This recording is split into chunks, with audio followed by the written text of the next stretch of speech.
Hello students, my self doctor Ravi भोगना।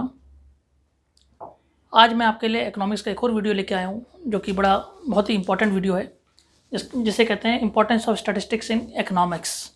इससे पहले भी मैं कई वीडियोज़ मैंने अपने यूट्यूब चैनल में डाल दिए हैं, अपलोड कर दिए हैं, आप उसको देख सकते हैं। स्पेशली ये वीडियो बनाने का क्या मकसद है? इस वीडियो बनाने का मकसद ये है कि जो बच्चे, आजकल लॉकडाउन का पीरियड है, सारे स्कूल कॉलेज यूनिवर्सिटी बंद हो रखी है, बच्चे बड़े परेशान हैं। आजकल पूरे ऑल ओवर इंडिया के बच्चे बड़े परेशान हैं कि वो करें तो क्या करें। तो ऑनलाइन एक ऐसा माध्यम है जहां बच्चों को टॉप क्लास की फैसिलिटीज़ मिलेगी उन्हें, और जो एक्सपीरियंस टीचर हैं वो उनको पढ़ाएंगे उसमें ऑनलाइन में। यही कारण है कि मेरा जो वीडियो बनाने का ये मकसद है, ताकि जितने भी बच्चे हैं, जो गरीब बच्चे हैं जिनको पैसे नहीं है, वो भी इन वीडियो को देख के उसको फ़ायदा हो। और मेरा वादा है आपसे, जो बच्चे इनको ढंग से करेंगे, बढ़िया तरीके नोट्स करेंगे, बढ़िया तरीके से समझेंगे, तो ये क्वेश्चन उनके बोर्ड में आना ही आना है, चाहे बोर्ड हो चाहे वो कॉम्पिटिटिव एग्जामिनेशन हो, और वो 100% सफलता पाएंगे जो बच्चे इनको ढंग से पढ़ेंगे। तो ठीक है, आज मैं आपको now I am telling you importance of statistics in economics. 3 question हमेशा आते हैं बोर्ड में, 6 मार्क्स के क्वेश्चन होते हैं। एक होता है features of statistics in economics, जो मैं करा चुका हूँ। एक होता है इंपॉर्टेंस ऑफ स्टैटिस्टिक्स, वो भी मैं आपको समझा चुका हूँ, अब मैं समझाने जा रहा हूँ। और एक तीसरा है लिमिटेशन, जो मैं इसके बाद वीडियो अभी बनाऊंगा, आपको लिमिटेशन दूंगा। तो ये 3 क्वेश्चन हमेशा हर साल, चाहे वो क्लास 11th हो चाहे वो कॉम्पिटिटिव हो, पूछा जाता है कि what is the importance of statistics in economics. हर साल आते हैं क्वेश्चन ये। तो now importance of statistics in economics, 6 marks question. तो first point is understanding the performance of the economy. अगर हमें इकोनॉमी की परफॉर्मेंस देखनी है, if you want to see the performance of the economy, so statistics of aggregate production, employment, national income, level of prices, poverty, unemployment etcetera are the very useful for understanding the performance of economy. अगर हमें performance देखनी है हमारी economy की, कि कितना production हुआ, कितना एग्रीगेट प्रोडक्शन हुआ है, क्या हमारा एम्प्लॉयमेंट है, क्या नेशनल इनकम है, क्या लेवल ऑफ प्राइजेस है, पॉवर्टी है, अनएम्प्लॉयमेंट है, these are very useful for the performance of an economy. Now second point, understanding the importance of various sectors of the economy. You know there are 3 sectors in the economy.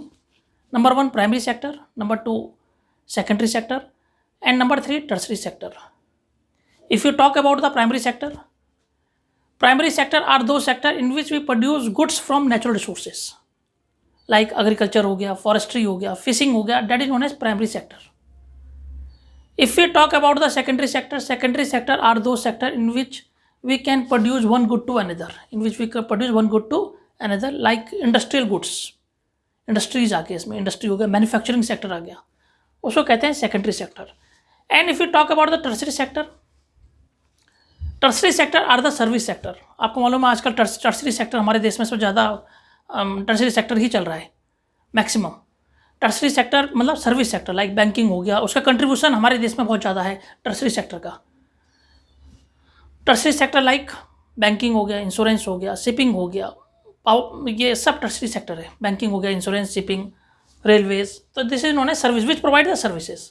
So if you know the primary sector second, so it is possible to understand the contribution of various sectors like primary sector, secondary sector and tertiary sector with the help of statistics. हम इसमें क्या कर सकते हैं, we must know the relationship between the क्या primary sector की क्या growth है, सेकेंडरी सेक्टर की क्या जीडीपी में ग्रोथ है, टर्सरी सेक्टर की क्या जीडीपी में ग्रोथ, हमारी नेशनल इनकम में क्या इसका रोल है, कंट्रीब्यूशन है. तो with the help of statistics we should know. Now students, third point, statistics is helpful in research. In research field, it plays an important role.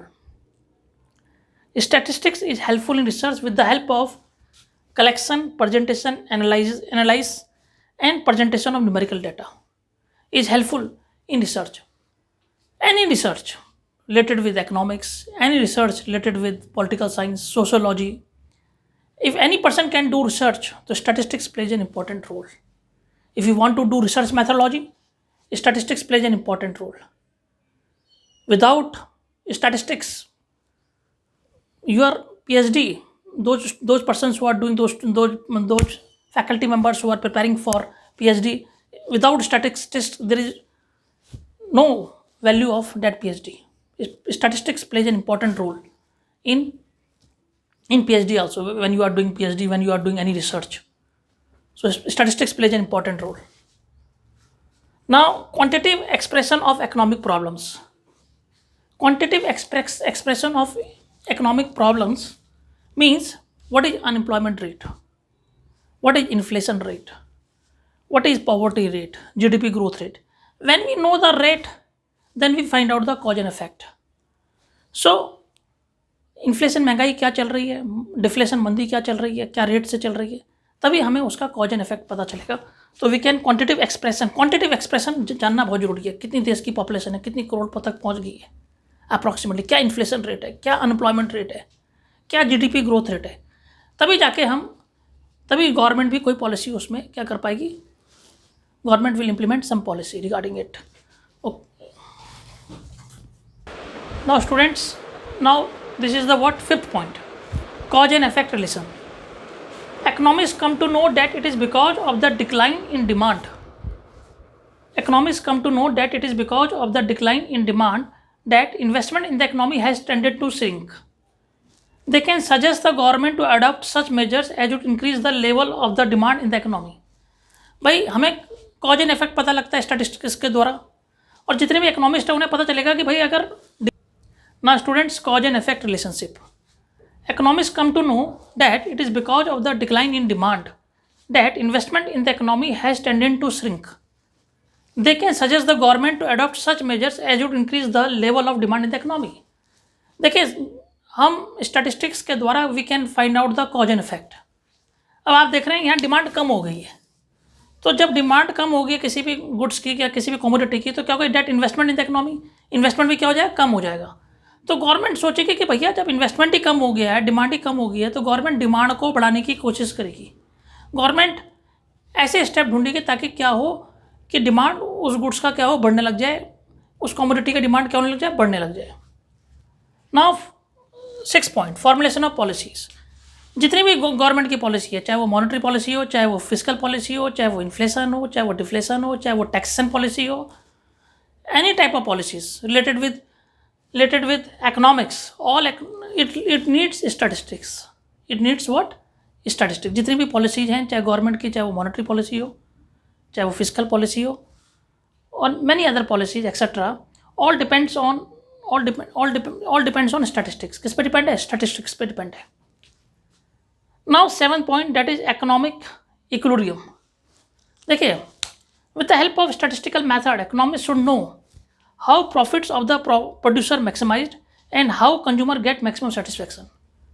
देखिए, main मकसद ये है कि इकोनॉमिक इक्विलिब्रियम लाने का मेन मकसद ये है कि किस तरीके से प्रोड्यूसर को will have got a maximum profit, और कंज्यूमर को क्या हो, कंज्यूमर को मैक्सिमम सेटिस्फैक्शन हो. ये हम चाहते हैं, ये हर एक चाहते हैं, गवर्नमेंट भी चाहती है कि इकोनॉमिक इक्विलिब्रियम कंडीशन जो हमारी इकोनॉमी हो, इकोनॉमिक इक्विलिब्रियम कंडीशन में हो. Now 8th point, construction of economic theories और economic models. You know, economics के कई मॉडल हैं, जैसे प्राइस एंड क्वांटिटी. आपको मालूम है, the price will increase, quantity demand will decrease. It is also ना इकोनॉमिक थ्योरी. तो जितने भी इकोनॉमिक मॉडल्स हैं हमारी कंट्री, सब किस पे डिपेंड है, वो सब स्टैटिस्टिक्स पे डिपेंड है. वो सब किस पे डिपेंड है, स्टैटिस्टिक्स पे डिपेंड है. और आपने देखा प्राइस एंड क्वांटिटी सप्लाई के बीच में क्या डायरेक्ट रिलेशनशिप है, तो वो भी किस पे डिपेंड है, वो भी सब ये it tells the what all economic models, a construction of economic theories और economic models all depends on statistics. वो भी statistics पे डिपेंड है. तो आज मैंने आपको 6 नंबर के क्वेश्चन में कराया importance of statistics in economics. बहुत ही बढ़िया क्वेश्चन है, कई बार बोर्ड में आ चुका है और आता रहता है.